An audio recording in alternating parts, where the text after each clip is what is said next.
हामी आफ्नो ताकतलाई, हामी आफ्नो शक्तिलाई बुझ्न सके छैनौं। त्यसैले विदेशी आक्रमणकारीहरूले र हाम्रा आफ्नै देशमा जन्मेका केही दलालहरूले हामीलाई कमजोर पारिरहेका छन्, हाम्रो देशलाई बेचिरहेका छन्। तर आफ्नो कन्फिडेन्समा शिकार गर्ने सिंह हो। अब हामी कन्फिडेन्समा शिकार गर्ने एउटा सियाल जस्तो हाम्रो प्रवृत्तिलाई सिंह बनाउने हामी जनचेतना हामी गाउँ गाउँ टोल टोलमा बस्न आवश्यक छ। यो देश बनाउनलाई तपाईँ एउटा पाकेको एउटा प्रत्येक व्यक्ति एउटा पाकेको इँटा हुन जरुरी छ र हामी पाकेको इँटा भएर यो देशलाई परिवर्तन गरेर छाड्छौँ।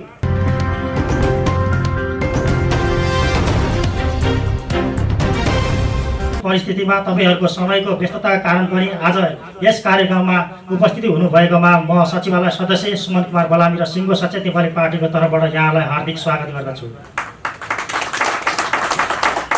यसै क्रममा सचेत नेपाली पार्टीले आयोजना गरेको आजको यस विशेष भेला अथवा राष्ट्रिय भेलालाई औपचारिक रूपमा उद्घाटन गरिदिनुलाई सचेत नेपाली पार्टीका केन्द्रीय अध्यक्ष तथा पेसाले लेखक र हजारौं पुस्तकहरू लेखिसकेका व्यक्ति हुनुहुन्छ उहाँ र उहाँ श्री पुण्य प्रसाद पसाईज्यूलाई पनि यस मञ्चमा हार्दिक अनुरोध गर्दछु।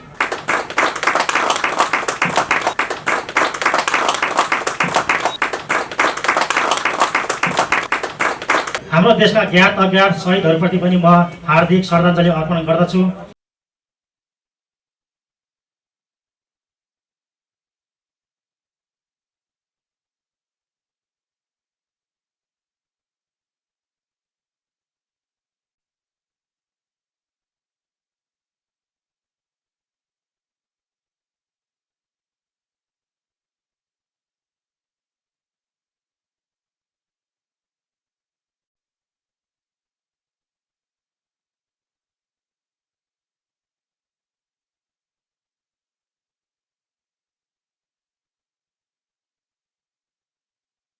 धन्यवाद।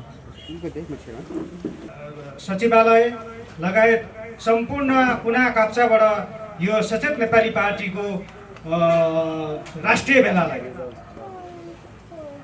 सुसम्पन्न गर्न सहभागिता हुनुभएका सम्पूर्ण दाजुभाइ तथा दिदीबहिनीहरूमा म हरिबहादुर बुढाथी प्रदेश नम्बर 1 इन्चार्जको तर्फबाट हार्दिक अभिवादन गर्दछु। आज हामी यहाँ त्यसै भेला भएका छैन। हरेक व्यक्तिले यो देशको चिन्ता गरेर हामी भेला भएका छौँ। चिन्ता गर्न स्वाभाविक हो। देश लुटिसक्यो। हामी हिजो काङ्ग्रेसमा थियौँ, कम्युनिस्टमा थियौँ, कुनै पनि व्यक्ति कुनै पनि आस्थामा हामी आबद्ध भएकै हौँ र हामीले साथ पनि दिएकै हो। तर आज आएर हामी किन यति विचलित भयौँ, हुन पुग्यौँ भन्दाखेरि माथि सरकारमा बसेको पार्टी पङ्क्तिहरूले कसैले पनि देश र जनताको चिन्ता गरेर कुनै पनि काम गर्न नसकेको र आफ्ना भाइ भारदारहरूलाई भरण पोषण गर्नलाई मात्रै राज्य सत्ता सञ्चालन भएको र आफ्ना आफ्ना भाइ भारदारलाई सत्ता सञ्चालनबाट भरपुर फाइदा गराउने क्रममा हामी सम्पूर्ण जात जाति भाषा भाषी देशवासी जनता ओझेलमा परेको हुनाले आज हाम्रो आवश्यकता सचेत नेपाली पार्टी आउन आवश्यक पनि थिएन होला यदि यी पार्टीहरूले जति पुराना पार्टीहरूले राम्रोसँगले राज्य सत्ता सञ्चालन सबैको सहभागिताका साथ राज्य सत्ता सञ्चालन गरिदिएको भए आज हामी सचेत नेपाली पार्टी आउन जरुरत पनि थिएन र उनीहरूले गर्न नसकेको हुनाले हामीले साथ दिएर पनि हाम्रो साथ पानीमा बालुवामा पानी फ्याँकेको जस्तो भएको हुनाले हामी आज उदय भएका छौँ। सचेत नेपाली पार्टीको तर्फबाट उदय भएका छौँ र अब समस्या छन्। समस्या हामीसँग धेरै छन्। समस्याका नाममा भन्नुहुन्छ भने हाम्रा स्वतन्त्र युवा दाजुभाइ तथा दिदीबहिनीहरू विदेशमा छन्।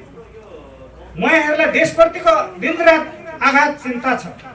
तर यहाँ बस्ने नेपालभित्र बस्ने युवा युवती दाजुभाइ तथा दिदीबहिनीहरू या बुढा वृद्ध बाबुआमाहरू कब्जामा परेका छन्। हामी उहाँहरूको उन्मुक्तिका लागि हाम्रो कदम हुनेछ। उहाँहरूलाई कब्जा गरेर राखिएको छ। अहिले तपाईँले सर्वे गर्नुहोस्, 100 जना व्यक्तिलाई तपाईँले सचेत नेपाली पार्टीको विचार खाकाहरू भन्दै जानुभयो भने उहाँहरूले भन्नुहुन्छ हो राम्रो सचेत नेपाली पार्टी वैकल्पिक शक्ति हुने रहेछ, ठिक छ, राम्रो छ भनिदिनुहुन्छ। तर ल आउनुहोस् आत्मसात गरौँ, जाउँ यहाँ सभा गरौँ, यहाँ प्रोग्राम गरौँ, केही यसो उसो भनियो भनेदेखि उहाँहरूले भन्नुहुन्छ होइन गर्दै गर्नुहोस् न। हामी के छ भने नगरपालिकामा एउटा टेन्डर पर्न आँटेको छ। त्यो टेन्डर यदि म सचेत नेपाली पार्टीमा प्रवेश भएँ भने सचेत नेपाली पार्टीमा प्रवेश भयो भने मेरो त्यो टेन्डर पर्दैन, मलाई त्यो टेन्डरबाट वञ्चित गरिदिन्छ भन्ने। र अब चुनाव आउन आँटेको छ, म नेताका साथमा सेल्फी खिचेको छु, सेल्फी खिच्न पाउँछु। मैले चाहिँ त्यो यदि सचेत नेपाली पार्टीमा लाग्यो भने मुखमा आएको बाली छ हजुर, लु हेर्नुहोस् त, अब बाली मुखमा आएको छ, म छोडेर जाउँ भने कता जाउँ? तपाईँहरूले त्यो भनेर के अरे क्षतिपूर्ति दिन सक्नुहुन्छ नि, म अहिले आउँछु, नभए यो चुनाव त गरौँ, यो चुनाव गराइसकेपछि म आउँछु, तपाईँहरूलाई साथ दिन्छु भन्ने प्रतिक्रियाहरू आइरहेको छ। यो के छ त भनेदेखि हामीले चुनावको टाइममा मिठा मिठा भाषण दिएर, चुनावका टाइममा टोले नेताहरूलाई खटाएर अनि केही खर्च दिएर 2-4 हजार रुपियाँ उसलाई खर्च दिएर ऊ लगायत उसका आफन्तहरूको भोट मलाई जिताउनु पर्यो भनेर प्रतिबद्धता गरेको हुनाले र त्यो 2-4 हजार खर्चमा ऊ लिप्त भएको हुनाले मैले त यो धुलो धुवा खाएँ, यो विकृति विसङ्गति सहेँ, तर मेरा पिँढीहरूले यो विकृति विसङ्गति नै सहनुपर्छ। मैले बेइमान गरेँ भने, मैले यी नेताहरूको 2-4 पैसा खाएँ भने मैले मेरो पिँढीहरूलाई राम्रो देश छोडेर जान सक्दिनँ, तसर्थ मैले यो सचेत नेपालीमा अहिले नै लाग्नुपर्छ भन्ने सोच पनि उहाँहरूलाई आउनलाई मुखमा आएको बालीले डिस्टर्ब गरेको छ। भनेपछि यो कति जरा गाडेको छ पुराना पार्टीहरूले। तसर्थ हामी हेर्नुहोस्, काम गर्दै जानुहोस्, काम गर्दै जाउँ, तर धेरै मान्छे 100 जनालाई सुनाउनुहुन्छ, 100 जना नै तपाईँको विचारमा आबद्ध भएर आए मात्रै तपाईँ खुसी भइहाल्ने, अनि 100 जना आबद्ध हुन सक्नु भएन या चाहिँ 50 जना भइदिए पनि हुन्थ्यो भन्ने लास्टमा गएर तपाईँलाई 1 जना व्यक्तिले पनि साथ नदिन सकेको हुनसक्छ। त्यस टाइममा पनि तपाईँले दृढ विश्वास आत्मविश्वासका साथ यो कार्यक्रम म गरेरै छाड्छु, गर्छु, yes we can, yes I can भन्ने शब्दलाई आत्मसात गर्न सक्नु भएन भने तपाईँ यो सङ्गठन विस्तारमा आबद्ध भएर सफल विस्तारक हुन सक्नुहुन्न। हामीले लास्टमा 100 जनालाई हामीले व्याख्या विश्लेषण गऱ्यौँ, पार्टीका धारणा बुझायौँ, तर लास्टमा म एक्लै हुन्छु भने ओके छ, आज नभए भोलि मान्ने छ भन्ने विश्वासका साथ एक्लै भए पनि कदम चाल्न जरुरी छ। हरेस खान जरुरी छैन, हामीले हरेस खाने होइन। आज तपाईँको स्वच्छ विचार, स्वच्छ भावनाले भोलि बृहत नेपालको निर्माण हुनेछ। तो कसको द्वारा? सचेत नेपाली पार्टीको द्वारा स्वच्छ नेपाल हामी क्रिएट गर्न सक्नेछौँ। तसर्थ म सम्पूर्ण देशबाट र यो स्वच्छ प्लेटफर्म सचेत नेपाली पार्टीको राष्ट्रिय भेलाको प्लेटफर्मबाट देश विदेशमा रहनुहुने सम्पूर्ण नेपाली दाजुभाइ तथा दिदीबहिनी र स्वदेशमा बसोबास गर्ने सम्पूर्णलाई यो आग्रह गर्न चाहन्छु, एक्लै भए पनि मैले सही विचार लिएको छु। सचेत नेपाली पार्टीको खाका विचार सही छ, हामी लाग्नुपर्छ, लाग्छु। बरु मरेर जाने चोला हो, मरेर गए पनि यो विचार म छोड्दिनँ भन्ने हिसाबले हामी कदम स्टेप बाई स्टेप लाग्यौँ भने हामी पोसिबल छौँ, हामी सफल हुन्छौँ।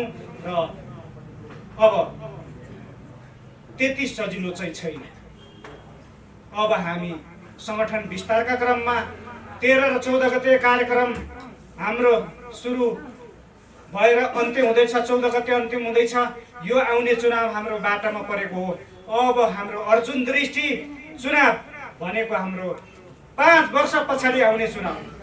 यसमा हामी जति सफलता हुन्छौँ सहभागिता हुने कोसिस गर्नेछौँ र 5 वर्ष पछाडि आउने चुनाव भनेको हाम्रो द्वितीय ल्याउने तरिकाले हामी घर दैलो कार्यक्रम गर्नेछौँ। घर दैलो कार्यक्रम गरेर हामीले हाम्रो विचार बुझाएर कति हामीले झोला बोकेको हामी नै पनि झोले हौँ, अरू बोकिरहेका झोले दाजुभाइहरूलाई पनि हामी आबद्ध गर्नेछौँ। शान्तिपूर्ण विचार सम्प्रेषण गरेर हामी उहाँहरूलाई एकबद्ध गर्नेछौँ, सबैलाई कुरो बुझाउनेछौँ। अब उहाँहरूको मुखको बाली पनि खाउन् हामी छोड्दिउँ, तर अर्को चुनावलाई यो नेपाल के स्वीकार्य छ? यो तपाईँको भावी पीडितलाई यही देश छोडेर जान सक्ने तपाईँको ल्याकत यति नै हो भन्ने कुरा बुझाएर हामीले आउँदो चुनावलाई हामीले अर्जुन दृष्टि राखेर घर दैलो कार्यक्रम गरेर विरत रूपमा प्रचारमा हामी जुट्नेछौँ। जे जति कमी कमजोरी भए त्यसलाई पछाडि फर्केर हेरेर हामी अगाडि बढ्न सक्दैनौँ। त्यसलाई जे जति भए त्यसलाई सुधार गरेर अगाडि के गर्ने हाम्रो रणनीति त्यो हुनुपर्छ। चुनावी रणनीति के हुनुपर्छ, हाम्रो विचारहरू कसरी हामीले बुझाउन सक्छौँ। अहिले हाम्रा युवा हाम्रा दाजुभाइ तथा दिदीबहिनीहरूलाई विदेशमा बेचेर रेमिट्यान्स ल्याएर भत्ता खाएर सत्ता चलाएर हाम्रो बाबुआमालाई 2-4 हजार रुपियाँ भत्ता दिएर अनि बर्मलोड गरेर चाहिँ नरमस्त भएर रावण जस्तो सत्तामा सिंहदरबारमा स्यालहरू बसेर रजाइ गरिरहेका छन्। यो स्यालहरूलाई विस्थापित गर्नलाई हामी सिंह हुनुपर्छ।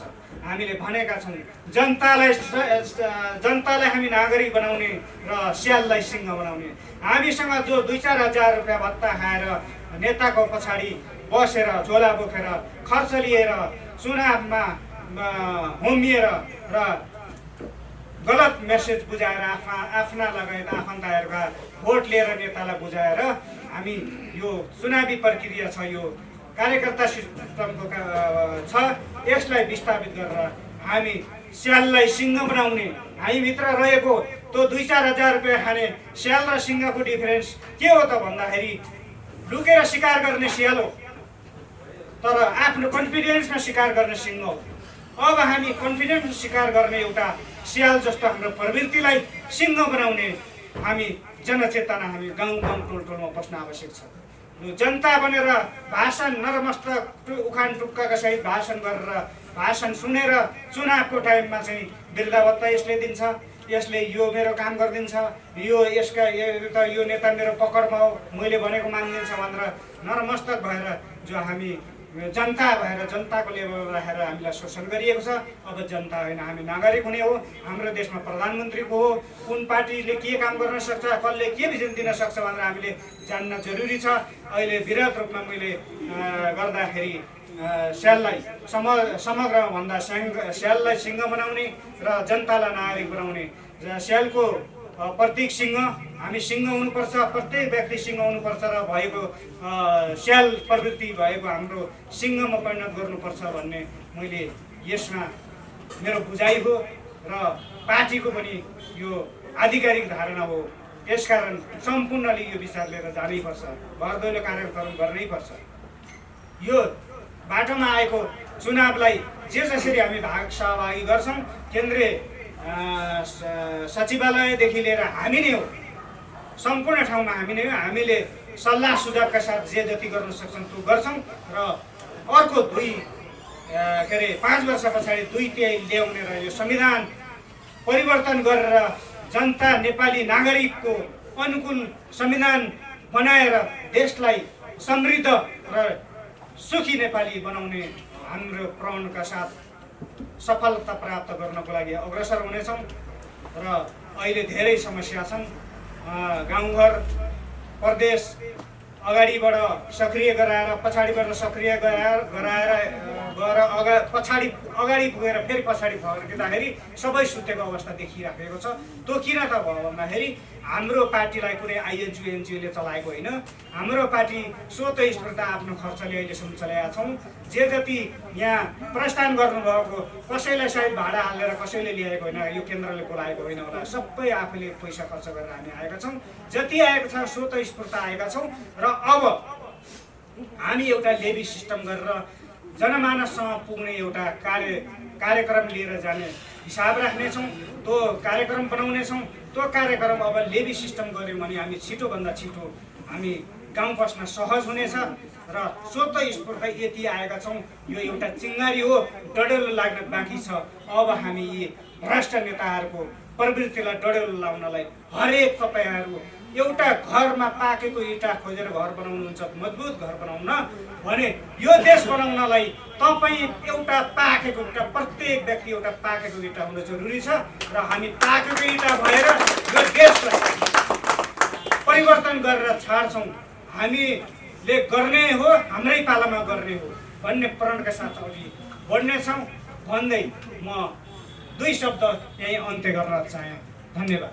देशका विभिन्न ठाउँबाट आफ्नो अमूल्य समयलाई मिलाएर यहाँ उपस्थित हुनुभएका राष्ट्रप्रेमी, सच्चा देशभक्त, साहसी, स्वाभिमानी र सचेत नेपाली साथीहरूलाई म अभिवादन गर्न चाहन्छु र यस कार्यक्रमका संयोजक, यस सचेत नेपाली पार्टी का संयोजक, शब्द र विचार का धनी, साहित्यकार श्री पुण्य प्रसाद परसाईज्यू लगायत मंचमा आसीन संपूर्ण पदाधिकारीहरू र यहाँ आएका हाम्रा तमाम युवा साथीहरू, दिदी बहिनी, पत्रकार साथीहरूलाई म हृदयदेखि नै धन्यवाद दिन चाहन्छु। साथीहरू, धेरै खुसी लागेछ आज तपाईँ युवा साथीहरूलाई देखेर, किनकि आज जुन हाम्रो देशको अवस्था छ, हाम्रा देशका स्थिति छ, मलाई लाग्छ यसबाट कोही अनजान छैन।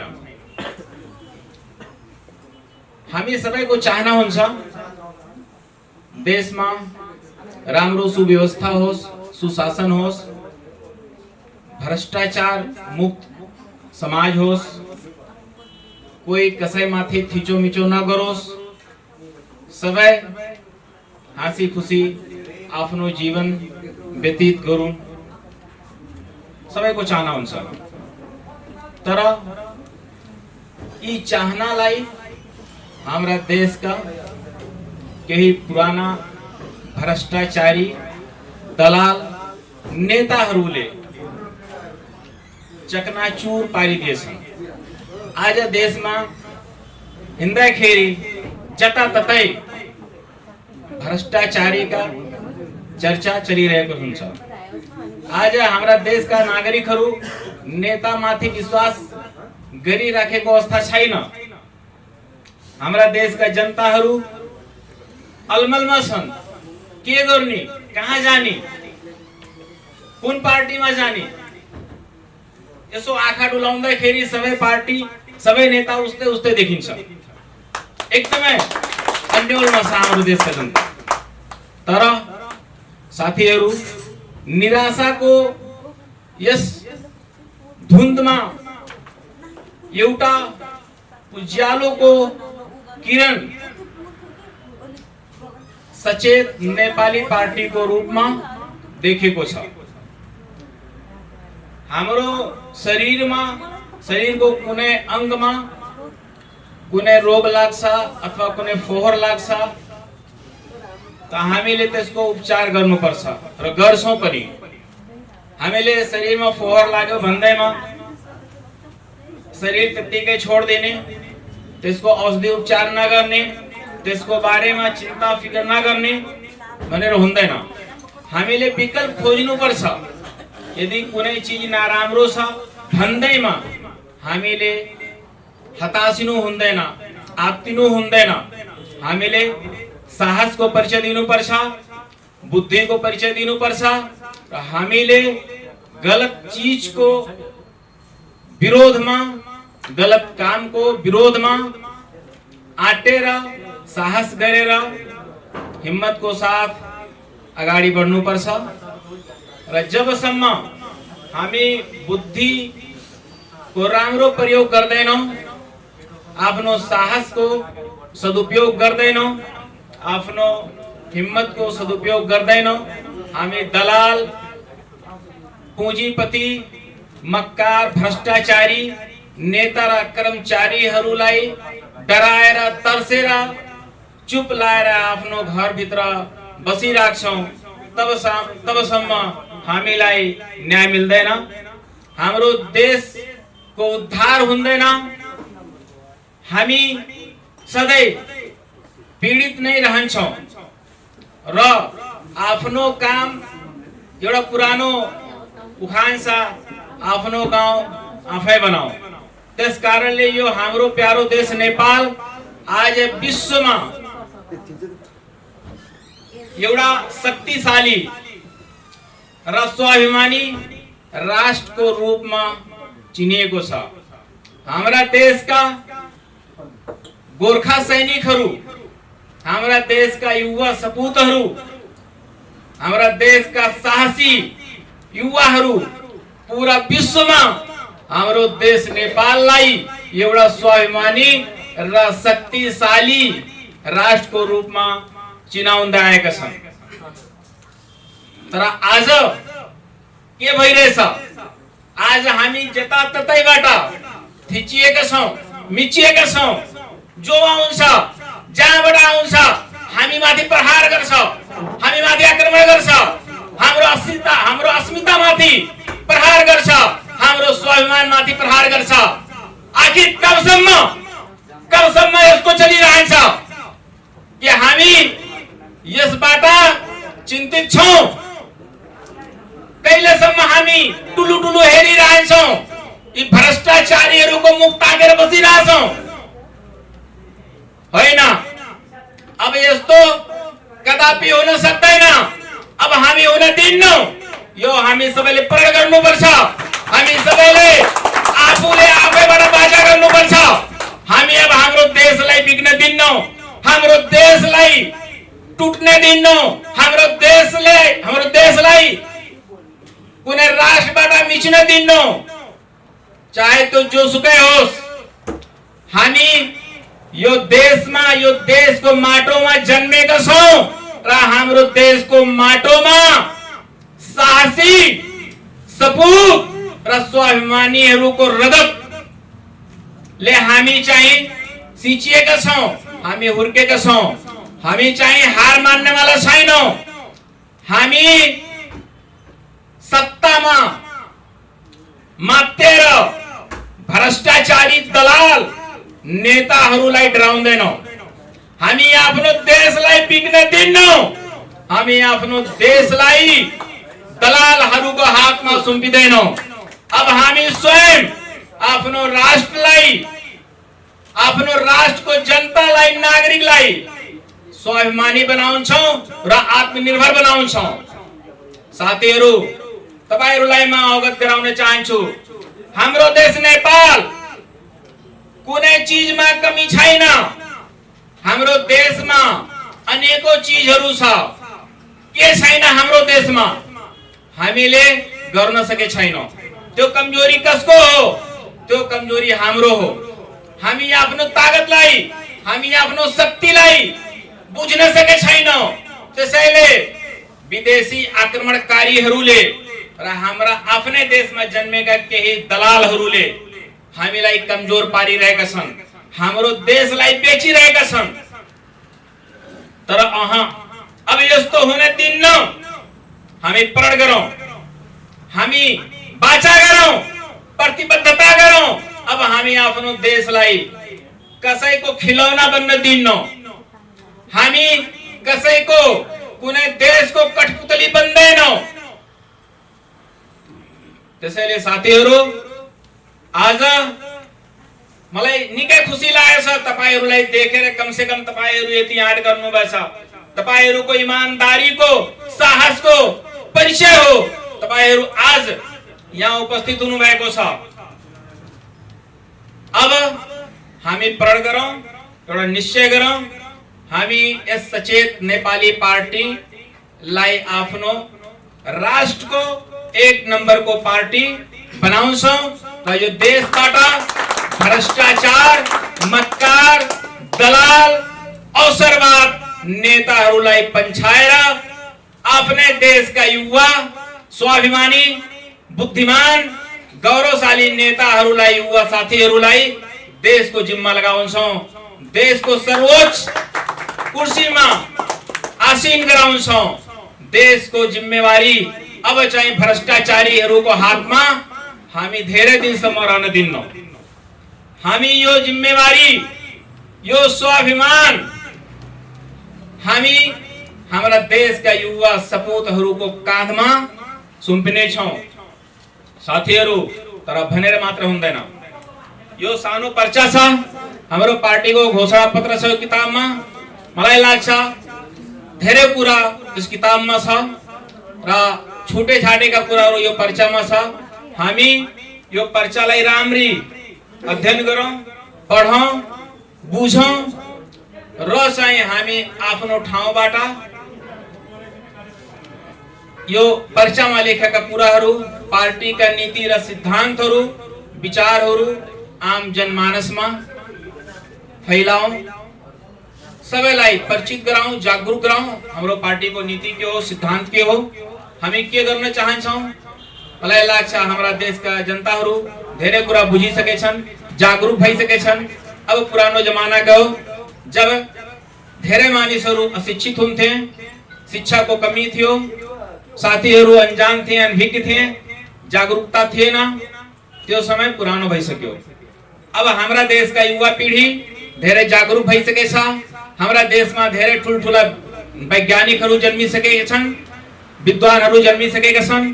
त्यसकारणले हामी आफ्नो कुरालाई, पार्टीको सिद्धान्तलाई, पार्टीको नीतिलाई आम जनमानसमा पुर्याऊं र पार्टीका कार्यकर्ता बनाऊं, पार्टीका जिम्मेवार साथी बनाऊं र हामी मिलिजुली एक अर्कासँग काँधमा काँध मिलाएर हामी चाहिँ अगाडि बढौं।